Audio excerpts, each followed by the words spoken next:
اب اگر پاکستان یعنی ہماری مجموعی آبادی 25 سے 26 کروڑ، اس میں 1 کروڑ لڑکیاں جن کی عمریں 35 سال سے زیادہ ہو چکی ہیں اور وہ بن بیاہ بیٹھی ہیں، تو اس کی وجہ یہی ہے کہ ہماری زندگی سادہ نہیں رہی، سمپلسٹی ختم ہو گئی ہے، ہم اعتدال کے راستے پر نہیں رہے، ایک آسان سی رسم کو، ایک آسان سے بندھن کو مشکل ترین ہم نے بنا دیا،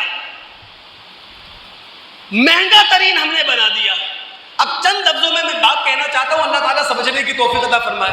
ظاہر ہے کہ سب کو تو نہیں سمجھایا جا سکتا، جو میرے سننے والے ہیں، جو اس مسجد کے اندر موجود ہیں، میں اپنی بات انہیں تک پہنچا سکتا ہوں، پھر ان کی ذمہ داری ہے بات کو آگے لے کے جائیں۔ دیکھیے، عام طور پر نکاح کی جو تعریف کی جاتی ہے وہ یہ ہے کہ جناب اللہ رب العالمین نے ہر انسان کے اندر ایک جنسی جذبہ رکھا ہے، تو اس جنسی جذبے کی قانونی اور اخلاقی ادائیگی اس طرح ہو سکتی ہے کہ نکاح کے بندھن سے بن جائے۔ یہ بہت مائکرو لیول ڈیفینیشن ہے نکاح کی، بہت مائکرو۔ اگر اللہ رب العالمین کی پوری اسکیم کو سامنے رکھیں تو میکرو لیول کی جو ڈیفینیشن ہے نکاح کی وہ یہ ہے کہ ایک مرد ایک عورت، ایک لڑکی ایک لڑکا اپنی آزاد مرضی سے معاشرتی، سماجی اور معاشی ذمہ داریوں کا بوجھ اپنے کاندھے پر لے لیں۔ کیوں؟ چونکہ انہوں نے نسل انسانی کو تحفظ فراہم کرنا ہے، انہوں نے نسل انسانی کو بقا فراہم کرنا ہے۔ تو نسل انسانی کے تحفظ کے لیے، نسل انسانی کی بقا کے لیے ایک مرد ایک عورت، ایک لڑکا ایک لڑکی آزاد مرضی سے ایک ہوتے ہیں، جسے سوشل کانٹریکٹ کہا جاتا ہے، سماجی معاہدہ کہا جاتا ہے۔ عربی میں اس کے لیے نکاح کا لفظ ہے۔ نکاح کا جو لغوی معنی ہے وہ ہے جمع ہونا، ملاپ ہونا۔ پھر میں نے کبھی آپ کو عربی ڈکشنری سے ایک مثال دی تھی کہ عرب لوگ کہتے ہیں نکح النعاس، کہ آنکھوں کے اندر نیند جمع ہو گئی، اور جب آنکھوں کے اندر نیند جمع ہو جاتی ہے اس کا مطلب ہوتا ہے کہ اب سونا ہے، آپ نے چاہے کانٹوں پر سو جائیں، چاہے آپ سنگریزوں پر سو جائیں، آپ نے سونا ہے۔ جس طرح آنکھوں سے نیند کو جدا نہیں کر سکتے، اسی طرح آزاد مرضی سے جو لڑکا لڑکی ایک ہوئے ہیں، مرد و عورت ایک ہوئے ہیں، انہیں الگ نہیں ہونا چاہیے۔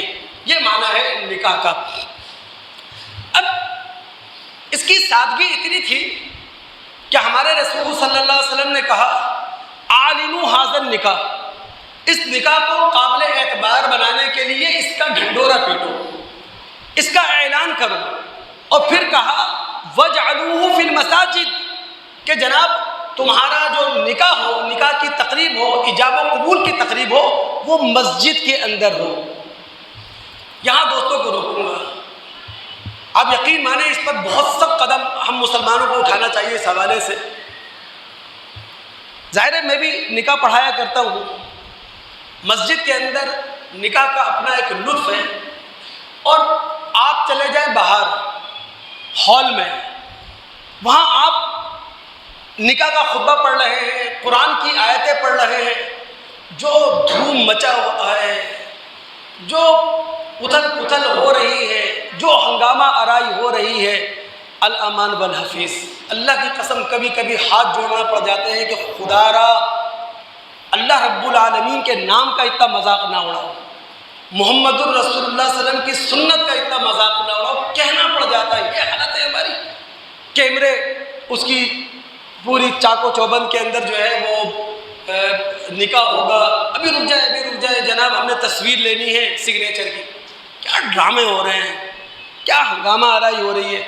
رسول نے تعلیم دی تھی وَاجْعَلُوهُ فِي الْمَسَاجِدِ، نکاح کی تقریب مسجد کے اندر منعقد کرو۔ کتنی سادگی سے ہوگی یہ تقریب، کتنے اہتمام کے ساتھ ہوگی یہ تقریب، کتنی عزت کے ساتھ ہوگی یہ تقریب، خدا کے نام کی برکت حاصل ہوگی، محمد الرسول اللہ صلی اللہ علیہ وسلم کے درود کی برکت حاصل ہوگی۔ کوئی احساس ہی نہیں ہو رہا ہے۔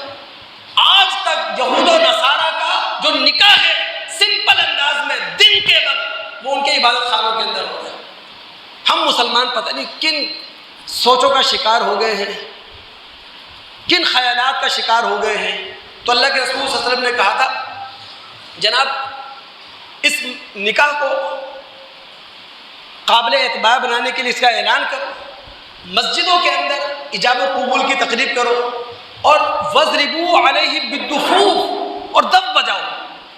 خوشی کا موقع ہے نا، خوشی کا اظہار ہونا چاہیے، مبارکبادیں ہونا چاہیے، گلے ملنا چاہیے، ماتھے چومنا چاہیے۔